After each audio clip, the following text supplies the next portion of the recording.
সবাইকে অর্থনৈতিক ক্লাসে সুস্বাগত। আল্লাহর কাছে পরম করুণাময় আল্লাহর নামে শুরু করছি, যিনি আমাদের সৃষ্টিকর্তা, যিনি পরম দয়ালু, যিনি মহান। এবং আল্লাহর কাছে হাজার শুকর করছি যে আল্লাহ আমাদেরকে সবাইকে সুস্থ রেখেছে, ভালো রেখেছে। এই করোনা প্যান্ডেমিক মহামারীর সময়ও আমরা সুস্থ সুন্দরভাবে ক্লাস করতে পারছি, সেই জন্য আল্লাহর কাছে শুকরিয়া জ্ঞাপন করছি। আজকে অর্থনীতি ক্লাস চ্যাপ্টার 6 মূলধন চ্যাপ্টার উপরে আজকে তৃতীয় লেকচার।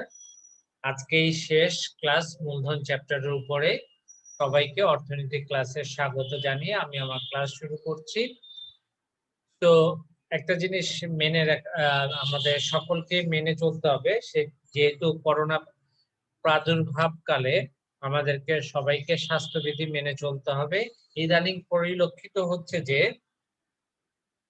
করোনার ইনফেক্টেডের সংখ্যা এখন বাড়ছে দিন দিন। তো সেই ক্ষেত্রে আমাদের যেটা করতে হবে, আমাদের পরিপূর্ণ স্বাস্থ্যবিধি মেনে আমাদেরকে চলতে হবে, ঠিক আছে? যাই হোক, আজকে 13 তারিখ, সবাই স্বাস্থ্যবিধি মেনে চলবো।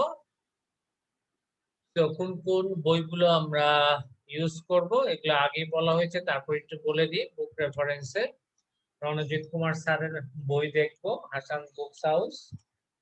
আর আক্তার স্যারের বই দেখবো, অ্যাঞ্জেল পাবলিকেশনের, ঠিক আছে? একটা কথা বলে রাখি, তোমরা কেউ অ্যাটেন্ডেন্স দিবে না, গত ক্লাসেও বলে দিয়েছি।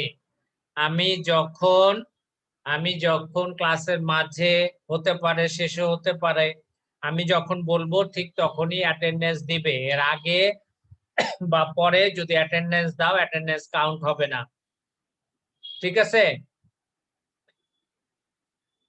Section I 4370, section I 4353, Badruddoza Ahmed Mahi, Fazle Abdullah Salil, তোমরা অ্যাটেন্ডেন্স যখন বলবো ঠিক তখনই অ্যাটেন্ডেন্স দিবে, তার আগে বা পরে অ্যাটেন্ডেন্স দিবে না, ঠিক আছে?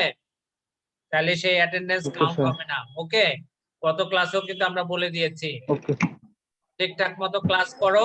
ক্লাসের একটা নির্দিষ্ট সময় পার হলে আমি অ্যাটেন্ডেন্স যখনই বলবো তোমরা অ্যাটেন্ডেন্সটা দিয়ে দিবে চ্যাট বক্সে।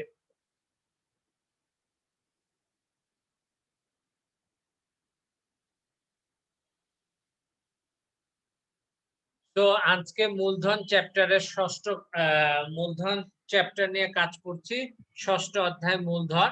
আজকে আমার লেকচার নাম্বার 16, মূলধন চ্যাপ্টারের উপরে তৃতীয় বা শেষ লেকচার। তো আজকের আমাদের আলোচ্য বিষয় হচ্ছে মূলধন গঠন বা ক্যাপিটাল ফরমেশন। মূলধন কিভাবে গঠিত হয় সেটা নিয়ে আমরা কাজ করব।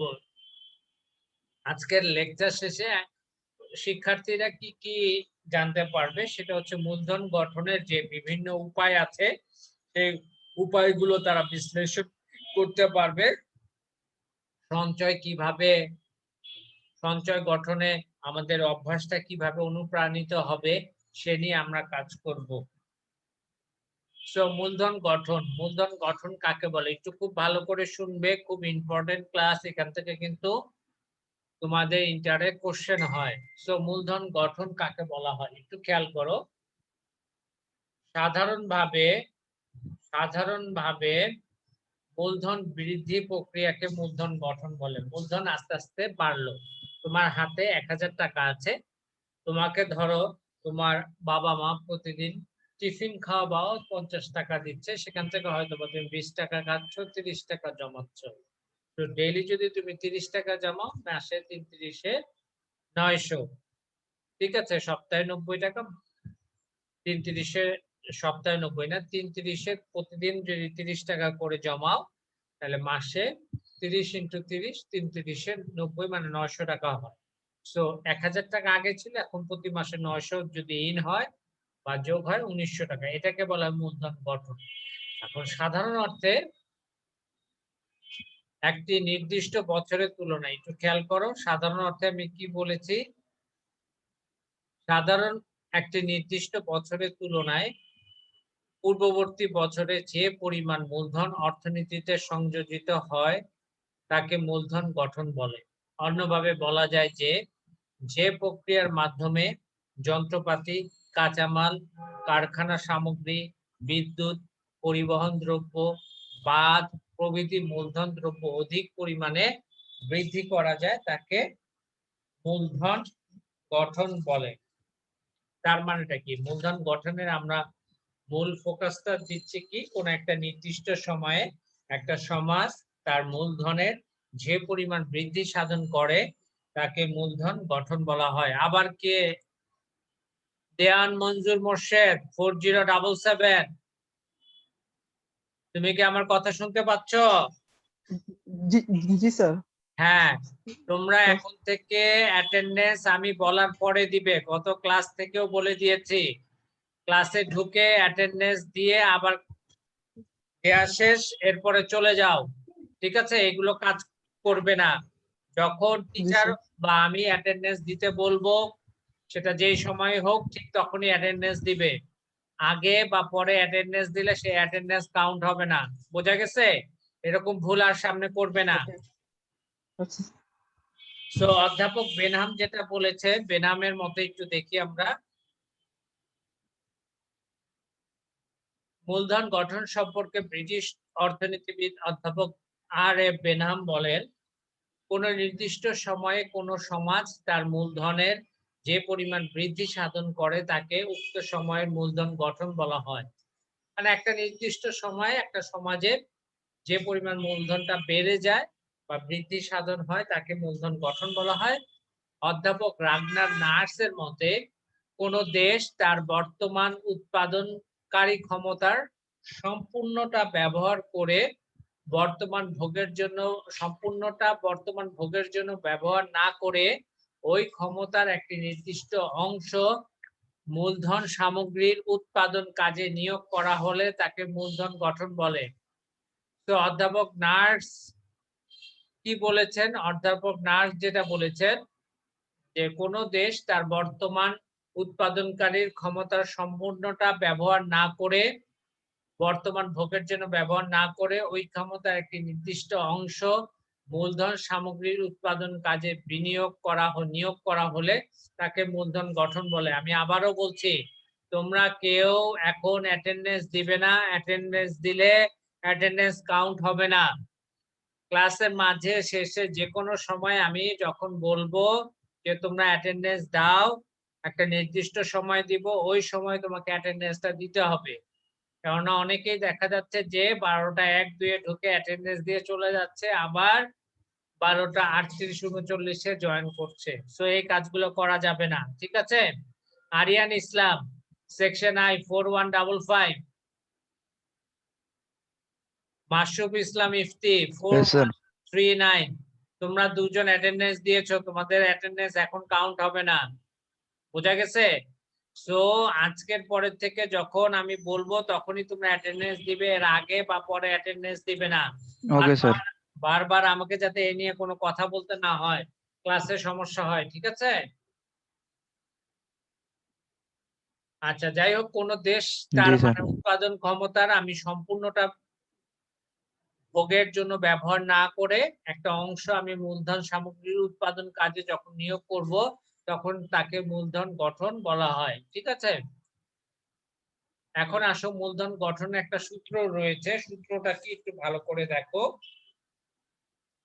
ধরা যাক টি সময়ের মূলধন গঠন মজুদ, মানে এই মূলধনটা আমার আগে আছে কেটি, এবং t+1 সময় মূলধনের গঠন মজুদ কে t+1 হয়, তাহলে t+1 সময়ের মূলধন গঠন হবে বর্তমানটার থেকে আগেরটা বিয়োগ দিয়ে যা থাকবে সেটা হচ্ছে উক্ত সময় নিট বিনিয়োগ। আমি আবার বলছি, ভালো করে খেয়াল করো।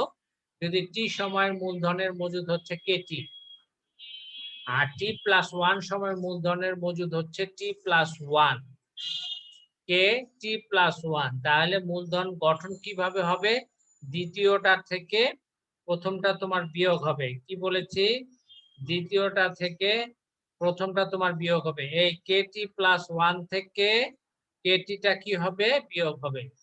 ধরো টি সময় মূলধন গঠন হলো 2000 কোটি টাকা। ঠিক আছে? 2000 কোটি টাকা। আর T+1 সময় মূলধন গঠন হচ্ছে 3000 কোটি টাকা। ঠিক আছে, তার মানেটা কি? তাহলে মূলধন গঠন হবে এই 3000 থেকে 2000 বিয়োগ দিলে কত হবে? 1000 কোটি টাকা। তার মানে 1000 কোটি টাকা মূলধনটা বেড়েছে। বোঝা গেছে?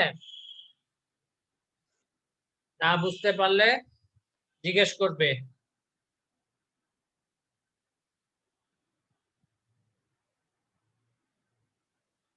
দেখো, একটা উদাহরণ দিয়ে আমি বুঝিয়েছি। 2019 সালে জুন মাস পর্যন্ত বাংলাদেশে 2019 সালের জুন মাস পর্যন্ত বাংলাদেশে মোট 1,35,000 কোটি টাকার মূলধন ছিল, কিন্তু 2020 সালের জুন মাসে দেশের মোট মূলধনের মূল্য দাঁড়ালো 1,44,000 কোটি টাকা। এক্ষেত্রে বার্ষিক মূলধনের পরিমাণ হলো 9,000 কোটি টাকা। তার মানেটা কি? সূত্রটা কি? KT+1 minus KT। KT+1 কত? 1,44,000 কোটি টাকা বা 1,44,000 কোটি টাকা। আর কেটি হচ্ছে আগের মূলধনটা কত ছিল? 1,35,000 কোটি টাকা। তো 1,44,000 থেকে 1,35,000 কোটি টাকা যদি আমি বিয়োগ দিই, তাহলে হয়ে যাবে 9,000 কোটি টাকা। 9,000 কোটি টাকা। ঠিক আছে, এটা হচ্ছে মূলধন গঠনের বার্ষিক মূলধন গঠনের পরিমাণ। এখন বলেছে দেখো, প্রকৃত মূলধন বৃদ্ধির বিষয়টি বিশ্লেষণের জন্য মূলধন সামগ্রীর ক্ষয়ক্ষতি বা অপচয় বিষয়টি বিবেচনা করতে হয়। ধরি উক্ত সময়ে 2800 কোটি টাকা বা 2800 কোটি টাকা ক্ষয়ক্ষতি হলো, তাহলে নিট মূলধন বৃদ্ধি হবে 9,000 কোটি টাকা থেকে 2800 কোটি টাকা বিয়োগ দিলে 6,200 কোটি টাকা। একটু খেয়াল করো, প্রথমে আমি কি করলাম? আমি 2019 সালে বাংলাদেশের মূলধনের পরিমাণ ছিল কেটি সমান ছিল এটা ধরো কেটি ধরে নাও, কেটি ছিল 1,35,000 কোটি টাকা। আর এটা ধরো কেটি প্লাস 1 1,44,000 কোটি টাকা। এটা থেকে এটা বিয়োগ দিলাম 9,000 কোটি টাকা। কিন্তু এখানে আসো, এখানে হচ্ছে এই সময়, এই যে 2019 থেকে 20 সময় মূলধনের ক্ষয়ক্ষতিজনিত ব্যয় ছিল 2800 কোটি টাকা। একটা মেশিন চালাইছো, 1 বছরের মেশিনের ড্যামেজ হয়েছে না? মেশিন চালাতে ক্ষতি হয়েছে না? সেই ক্ষতির পরিমাণ। তো সেই ক্ষেত্রে 9,000 কোটি টাকা থেকে 2800 কোটি টাকা বিয়োগ দিলে 6,200 কোটি টাকা আমার হচ্ছে নিট মূলধনের বৃদ্ধি। এখন আসো মূলধনের গঠন। মূলধনের গঠন বা ক্যাপিটাল ফরমেশন, মূলধন কত ভাবে গঠিত হতে পারে একটু খেয়াল করো। মূলধন গঠন নিম্নরূপ হতে পারে কি?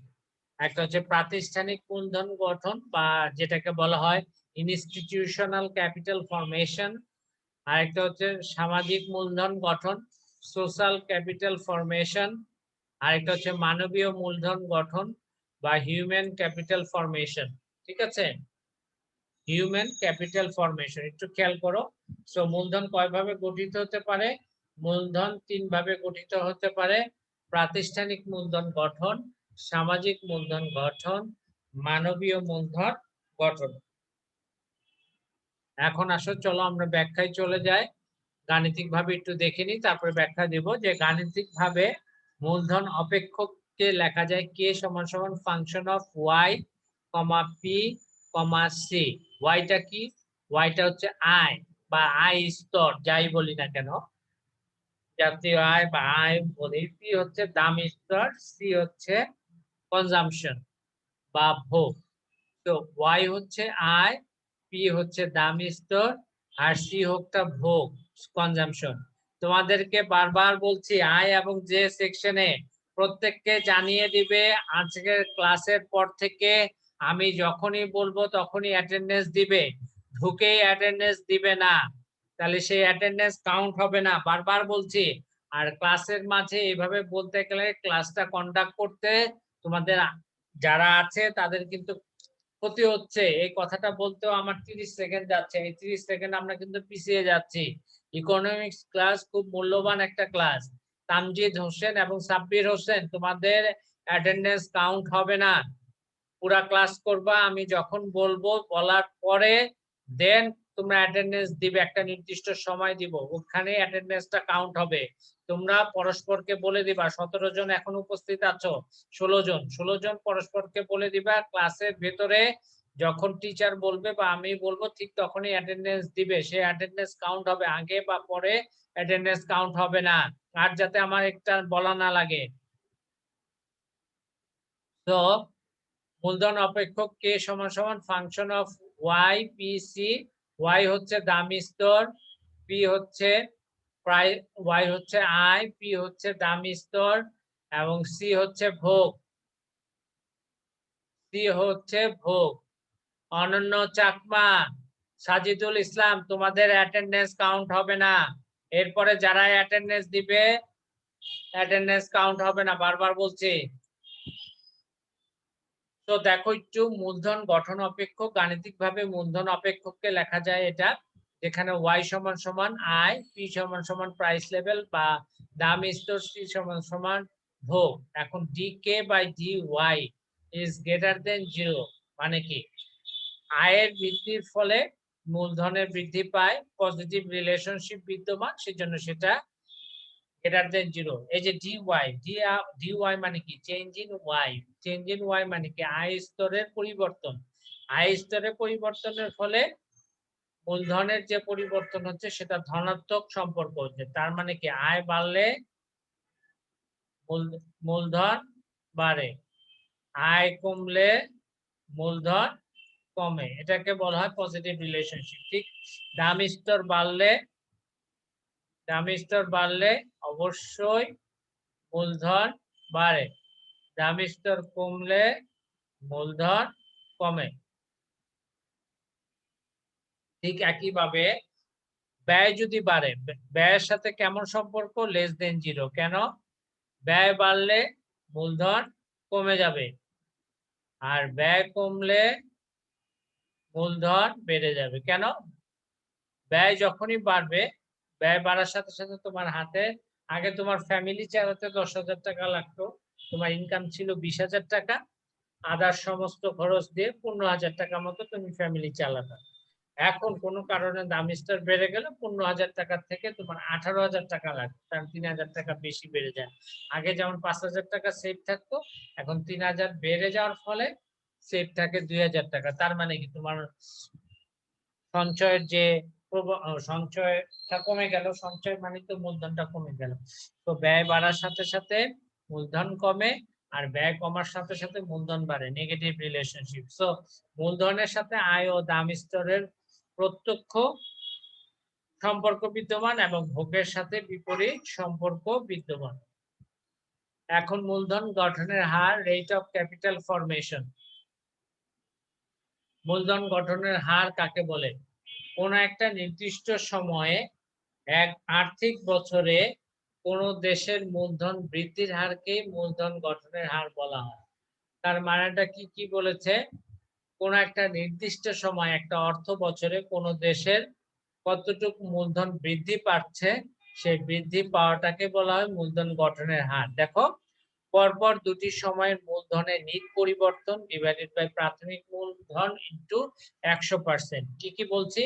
মূলধনের গঠনের হার সমান সমান পরপর দুটি সময়ের মূলধনের নিট পরিবর্তন, দুইটা সময়ে মূলধনের নিট পরিবর্তন। So KT plus 1 minus KT, এটাকে নিট পরিবর্তন ডিভাইডেড বাই প্রাথমিক কেটি ইনটু 100। এখন আমরা যদি ইসে যাই তাহলে দেখে যাব ব্যাপারটা কি। দেখো একটু খেয়াল করো। 2018-19 সালে বাংলাদেশের মোট মূলধন দ্রব্যের মজুদ ছিল 1,80,000 কোটি টাকা। এটা হচ্ছে কে টি। 2019-2020 সালে মূলধনের মজুদের পরিমাণ থাকে 2,20,000 টাকা, 2,20,000 কোটি টাকা। এটা হলো কে টি প্লাস 1। এখন আসো উক্ত বছরে মূলধনের ক্ষয়ক্ষতি জনিত ব্যয় ৩,৫০০ কোটি টাকা। তাহলে 2019-20 অর্থ বছরের মূলধনের অতিরিক্ত পরিমাণটা হবে কি 2,20,000 কেটি প্লাস 1 মাইনাস কেটি। দেখো একটু খেয়াল করো, কেটি প্লাস 1 মাইনাস কেটি, ভালো করে দেখো। তো 2019-20 অর্থ সালে যে 2,20,000 কোটি টাকা থেকে এটা হলো কেটি প্লাস 1 মাইনাস 1,80,000 কোটি টাকা, সো 40,000 কোটি টাকা আমার কি হলো, আমার মূলধন গঠন হলো। এখন আসো নিট পরিবর্তন বের করতে হলে এখান থেকে আমার অবচয়জনিত খরচটা কি করতে হবে, বাদ দিতে হবে। সো 2019-20 অর্থ বছরে মূলধনের নিট পরিবর্তন 40,000 কোটি টাকা থেকে 3,500 কোটি টাকা বাদ দিলে 36,500 কোটি টাকা। ঠিক আছে, 36,500 কোটি টাকা। এখন মূলধন গঠনের হার কি বলেছে, মনে আছে সূত্র? একটু খেয়াল করো যে পরপর দুটি সময়ের মূলধন গঠনের নিট পরিবর্তন ডিভাইডেড বাই প্রাথমিক মূলধন। তো মূলধন গঠনের নিট পরিবর্তন কতটুকু আমি পেয়েছি, 36,500 কোটি টাকা। এই যে 36,500 কোটি টাকা ডিভাইডেড বাই আমার কি বলেছে দেখো, প্রাথমিক মূলধন। প্রাথমিক মূলধনটা একটু দেখো ভালো করে খেয়াল করো।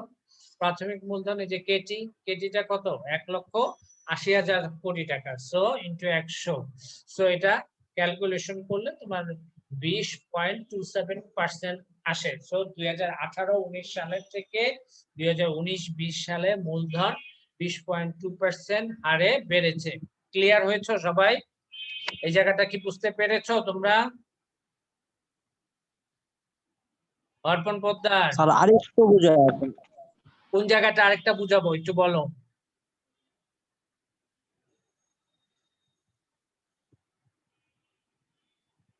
আচ্ছা খেয়াল করো, স্যার মজুদ। আচ্ছা দেখো 2018-19 সালে বাংলাদেশের মোট মূলধন দ্রব্যের মজুদ ছিল 1,80,000 কোটি টাকা, এটা হলো কেটি। ঠিক আছে, ঠিক 2019-2020 সালে শেষে মূলধনের মজুদের পরিমাণ দাঁড়ালো কত, 2,20,000 কোটি টাকা। এটা হচ্ছে কেটি প্লাস 1।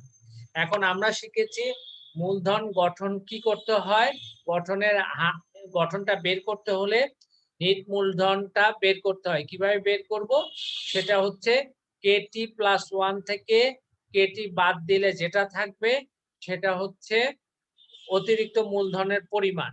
সো এই যে দেখো 2019-2020 সালে বা অর্থ বছরে মোট অতিরিক্ত মূলধনের পরিমাণটা কতটুকু হচ্ছে, 2,20,000 কোটি টাকা থেকে এখানে কেটি, এটা হচ্ছে কে টি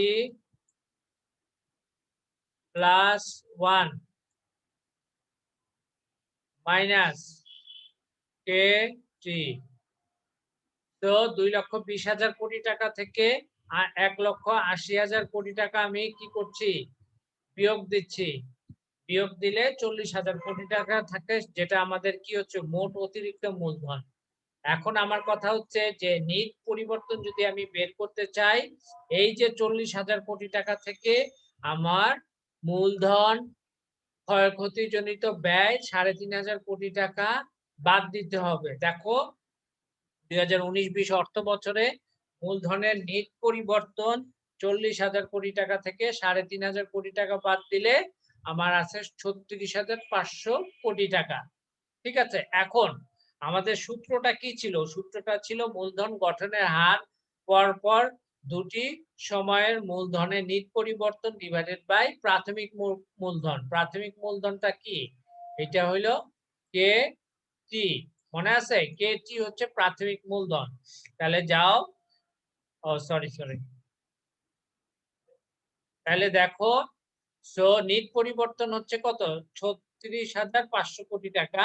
আর প্রাথমিক মূলধন এটা কত, এই যে কেটি 1,80,000 কোটি টাকা ইন্টু 100, এটা ক্যালকুলেশন করে 20.27% হয়। তার মানেটা কি, তার মানেটা হচ্ছে যে 2018-19 অর্থ বছরের থেকে 2019-20 অর্থ বছরে মূলধন 20.27% হারে বেড়েছে মূলধন গঠন।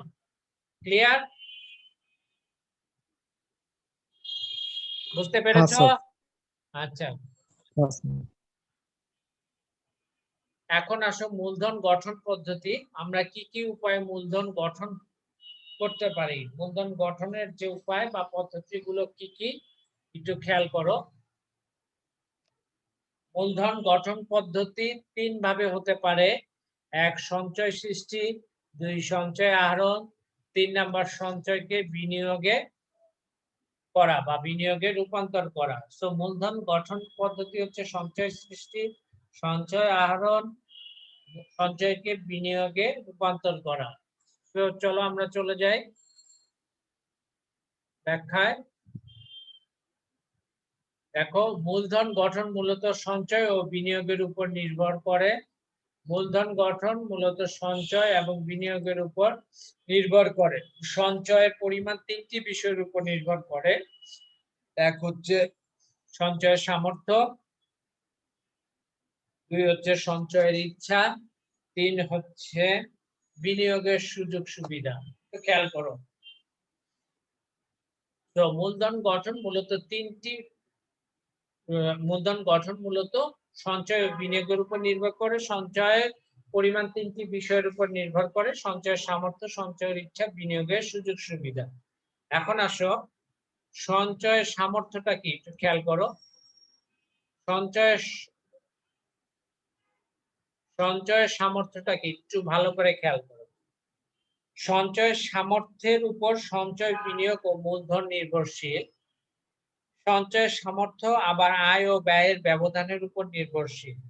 আয় ও ব্যয় সমান হলে সঞ্চয় শূন্য। ব্যাপারটা কি? সঞ্চয় সঞ্চয় বলতে কি বোঝাচ্ছে? সঞ্চয় মানে সেভিংস। এস, সেভিংস সমান সমান Y minus C. Y minus C. S হচ্ছে সঞ্চয়। এসটা ভালো মতো লেখা হয় না, দ্বারা আমি মুছে লিখছি।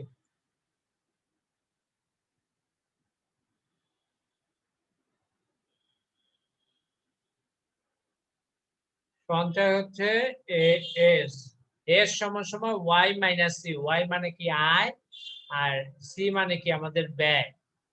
ঠিক আছে, আয় এবং ব্যয়। এস মানে সঞ্চয়। এখন দেখো, যদি আয় 100 টাকা, ব্যয়ও 100 টাকা হয়, তাহলে সঞ্চয়ের পরিমাণ কত হয়ে যায়?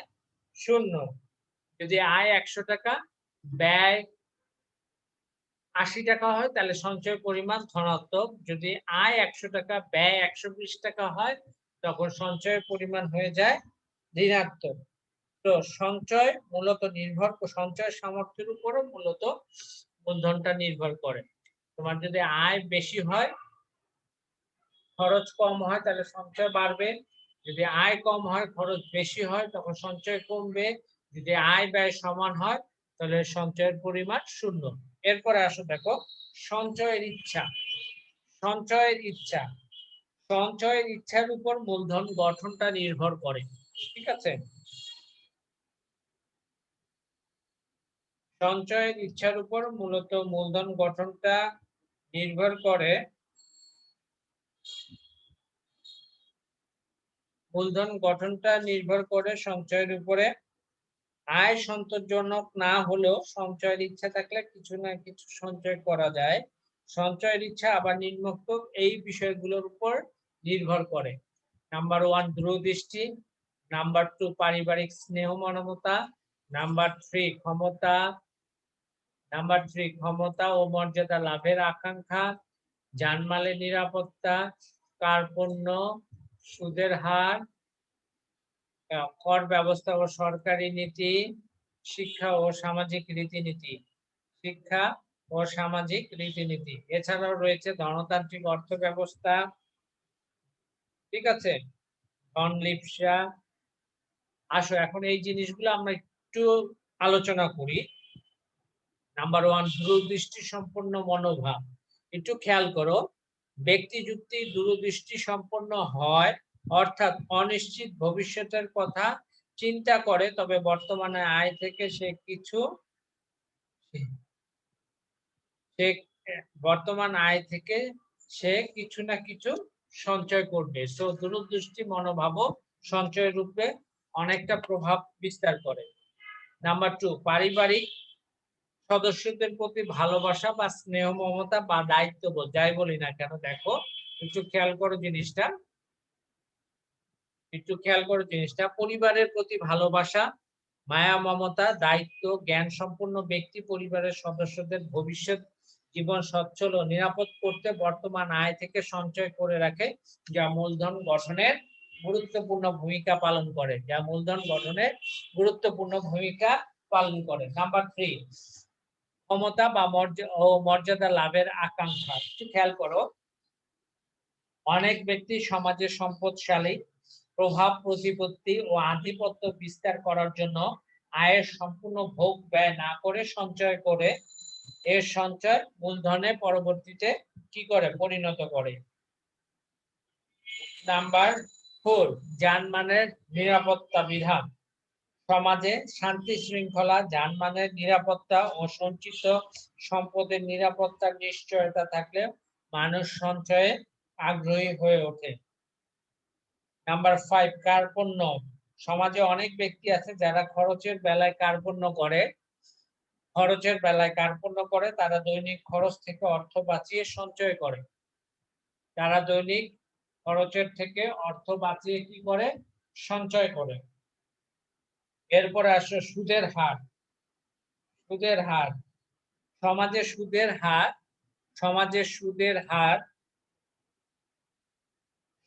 সুদের হার যদি বেশি হয় তবে জনগণ বর্তমান ভোগ থেকে বিরত থেকে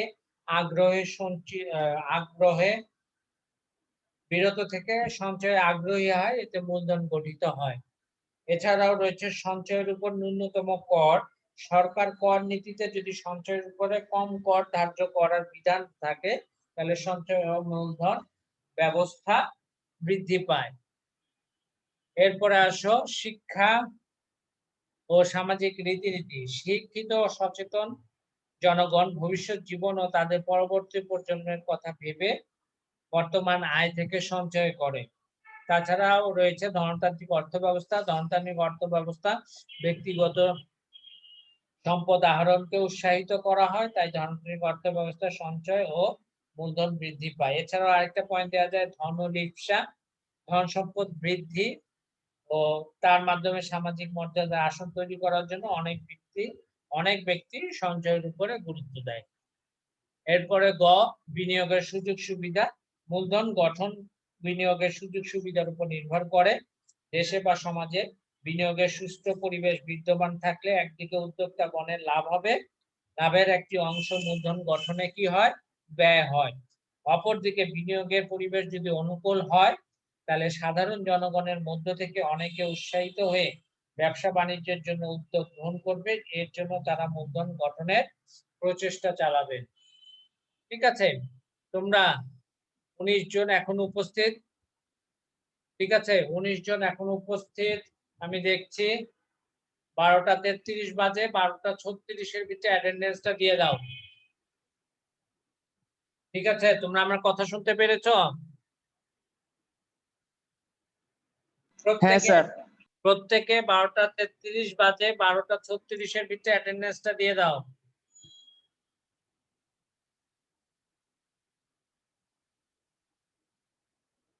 তো উন্নত বা উন্নয়নশীল দেশে মূলধন গঠনে কি কি সমস্যা হয় সেটা আমি একটু দেখবো। অনুন্নত বা উন্নয়নশীল দেশে মূলধন গঠনে কি কি সমস্যা হয় একটু খেয়াল করো।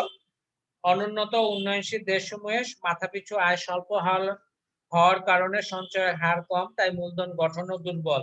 এসব দেশে মূলধন গঠনের স্বল্পতা উন্নয়নের পথে বাধা হয়ে দাঁড়ায়। এখানে মূলধন গঠনের স্তরগুলো যেসব সমস্যার সৃষ্টি হয় তা হচ্ছে উন্নত দেশে মাথাপিছু আয়টা কম, স্বল্প মাথাপিছু আয়, যার ফলে সঞ্চয় কম, সঞ্চয় সংগ্রহে জটিলতা থাকে, কারিগরি ও প্রযুক্তি জ্ঞানের অভাব থাকে, উচ্চ সুদের হার বিদ্যমান, বিনিয়োগের বিরূপ পরিবেশ বিদ্যমান, উচ্চ কর হার বিদ্যমান, প্রতিকূল রাজনৈতিক পরিবেশ বিদ্যমান উন্নত দেশে। দেখো এই যে বিষয়টা, দেখো এটা একটা সাইক্লিক অর্ডারে দেখিয়েছি, এখান থেকে আমি ব্যাখ্যা করব যে উন্নত দেশের বিষয়গুলো। দেখো প্রথমে হচ্ছে স্বল্প উৎপাদন। উন্নত দেশে যে এটা থাকে, উন্নত দেশে উৎপাদন স্বল্প হয়। উৎপাদন স্বল্প কেন হয় তার একটু ব্যাখ্যা করি। উন্নত উন্নয়নশীল দেশগুলোতে স্বল্প উৎপাদনের কারণে জনগণের মাথাপিছু আয়ও স্বল্প হয়, মুদ্রাস্ফীতির হার অধিক হওয়ায় দ্রব্য সামগ্রীর দাম এখানে বেশি হয়, তাই এসব দেশের জনগণ দৈনন্দিন ভোগ ব্যয় নির্বাহের পর সঞ্চয়ের পরিমাণ তেমন থাকে না। সঞ্চয়ের পরিমাণ তেমন থাকে না। নাম্বার 2 বা এখানে আসো স্বল্প আয়, এই যে হ্যাঁ স্বল্প আয়, খেয়াল করো স্বল্প আয়। স্বল্প আয় কি বলছে দেখো, যেহেতু মানুষের আয় অল্প বা স্বল্প যাই বলি না কেন, ভোগ প্রবণতা অধিক, তাই সঞ্চয় প্রবণতা কম। আর সঞ্চয় প্রবণতা কম হওয়ার ফলে মূলধন গঠনের হারও কম। এ সকল দেশ সমূহ এই যে এরকম আবদ্ধে চক্রাকার আবদ্ধে তারা কি থাকে, লিপিবদ্ধ থাকে। এরপরে আসো একই জিনিস, ভোগ প্রবণতা অধিক, এটা তো ব্যাখ্যা করলাম। সঞ্চয় প্রবণতা কম বা সঞ্চয় সংগ্রহের জটিলতা যাই বলি না কেন, একটু আগে আমি যেখানে বললাম, আসো এই যে এই স্লাইডে স্বল্প মাথাপিছু আয়, সঞ্চয় প্রবণতা কম। এখন সঞ্চয় সংগ্রহে যে জটিলতা থাকে একটু দেখো। অনুন্নত বা উন্নয়নশীল দেশগুলোতে গ্রামগঞ্জে এখনো প্রাতিষ্ঠানিক ব্যাংকিং কাঠামো প্রসারিত হয়নি, তাই দরিদ্র ও মধ্যবিত্ত শ্রেণীর ব্যাপক জনগোষ্ঠী ক্ষুদ্র ক্ষুদ্র সঞ্চয় সংগ্রহ করে বিনিয়োগ তহবিল সৃষ্টি করা আসলেই কঠিন। নাম্বার 4, কারিগরি ও প্রযুক্তি জ্ঞানের অভাব। উন্নত দেশে উদ্যোক্তা শ্রেণী, মানব সম্পদ সবই দুর্বল, কাঙ্ক্ষিত মানের নয়। তারা আধুনিক উন্নত প্রযুক্তি গ্রহণ করতে পারে না, তাই স্বল্প উৎপাদন, স্বল্প আয়ের চক্র থেকে তারা বের হতে পারে না। এরপরে রয়েছে দক্ষ উদ্যোক্তার অভাব। যদি এটা আমি স্লাইডে দিইনি, দক্ষ উদ্যোক্তার অভাব একটু দেখো। উন্নত দেশে দক্ষ বা উদ্যোক্তা শ্রেণী যথেষ্ট বেশি, মানব সম্পদ সবই দুর্বল, কাঙ্ক্ষিত মানের নয়। তারা আধুনিক উন্নত প্রযুক্তিকে গ্রহণ করতে পারে না, তাই স্বল্প উৎপাদন, স্বল্প আয়ের চক্র হতে তারা কখনো কি করতে পারে না, বের হতে পারে না। উচ্চ সুদের হার, সুদের হার উচ্চ, খেয়াল করো। উন্নত দেশের দক্ষ ও অভিজ্ঞ উদ্যোক্তা শ্রেণীর অভাব রয়েছে, তাই বিনিয়োগযোগ্য মূলধন কাঙ্ক্ষিত স্তরে যথাযথভাবে ব্যবহৃত হতে পারে না, ফলে মূলধন গঠন ব্যবহৃত হয়। 7 নাম্বার হচ্ছে 6 নাম্বার হচ্ছে বিনিয়োগের বিরূপ পরিবেশ। উন্নত দেশের আর্থসামাজিক অবকাঠামো অত্যন্ত দুর্বল, মানসম্পন্ন কাঁচামালের অভাব, দুর্বল যাতায়াত ও যোগাযোগ ব্যবস্থা, আমলাতান্ত্রিক জটিলতা, দুর্নীতি, ঘুষ, বাণিজ্য, সার্বজনীন নীতির ফলে স্বজনপ্রীতি, সার্বজনীন নীতির স্থলে স্বজনপ্রীতি প্রভৃতির কারণে কাঙ্ক্ষিত বিনিয়োগ বান্ধব পরিবেশ অনুপস্থিত। এছাড়াও 7 নাম্বার রয়েছে উচ্চ কর হার। এখানে কর হার অযৌক্তিক উন্নত দেশে এবং উচ্চ প্রত্যক্ষ ও পরোক্ষ করের চাপ বেশি, তাই জনগণ কর প্রদানে আগ্রহী হয় না। তাছাড়া আইনগত দুর্বলতার কারণে কর ফাঁকির এখানে প্রবণতাও বেশি, ফলে মূলধন গঠন কি হয়, ব্যাহত হয়। প্রতিকূল রাজনৈতিক পরিবেশ, একটু খেয়াল করো। উন্নত দেশে রাজনৈতিক পরিবেশ অনুকূল থাকে না, প্রতিকূল থাকে, যার ফলে প্রতিকূল রাজনৈতিক পরিবেশ বিনিয়োগ বান্ধব হয় না। সো মূলধন গঠনের জন্য সুষ্ঠু বিনিয়োগ বান্ধব পরিবেশ আবশ্যক, কিন্তু উন্নত ও উন্নয়নশীল দেশগুলোতে রাজনৈতিক ও সামাজিক অস্থিরতা বিরাজ করে। হরতাল, ধর্মঘট, সন্ত্রাস ইত্যাদির কারণে জনগণের মধ্যে জীবন ও সম্পত্তির নিরাপত্তার অভাব দেখা যায়। জনগণের জানমালের নিরাপত্তার অভাবে সঞ্চয়ের ইচ্ছা হ্রাস পায়। এই হলো উন্নত দেশের মূলধন গঠনের হার কেন কম বা কেন মূলধন গঠনে কেন সমস্যা দেখা যায়। এরকম একটা চক্রাকার হারে উন্নত দেশ আবদ্ধ থাকে, যেখান থেকে বের হতে পারে না। ঠিক আছে, তো এই হচ্ছে আমাদের আজকের ক্লাস, আজকের লেকচার। তোমাদেরকে কিছু কাজ দিব, এগুলো বাড়ির কাজ করবা। সঞ্চয় কিভাবে মূলধন গঠনকে প্রভাবিত করে, দলীয় কাজ থাকবে, আধুনিক যুগের সরকার আর কি কি উপায় মূলধন গঠন করতে পারবে, what are the ways for collecting capital from government, ঠিক আছে। বহুপদী সমাপ্ত সূচক প্রশ্ন দেখো, মূলধন গঠন নির্ভর করে সুদের হার, সঞ্চয়ের ইচ্ছা, বিনিয়োগের সুযোগ সুবিধা। কোনটার উপর মূলধন গঠন নির্ভর করে? তিনটার উপরে মূলধন গঠন নির্ভর করে, 1 2 3। সো অ্যান্সার হবে ঘ। তো বাংলাদেশে 2018 সালে মূলধনের পরিমাণ ছিল 300 কোটি টাকা। 2019 সালে, এটা 29 না 19 সালে হবে, মূলধন গঠনের পরিমাণ 330 কোটি টাকা। তো উদ্যোক্তাদের আলোকে মূলধনের গঠনের হার 330 থেকে 300 ডিভাইডেড বাই 300 ইন্টু 100% দিলে 10% হচ্ছে। বাংলাদেশের মূলধন বৃদ্ধির কারণ কি? সঞ্চয় সামর্থ্য বৃদ্ধি, সঞ্চয়ের ইচ্ছা বৃদ্ধি, ভোগের ইচ্ছা বৃদ্ধি, ভোগের ইচ্ছা হ্রাস হবে। সো 1 এবং 2। ঠিক আছে, 1 এবং 2।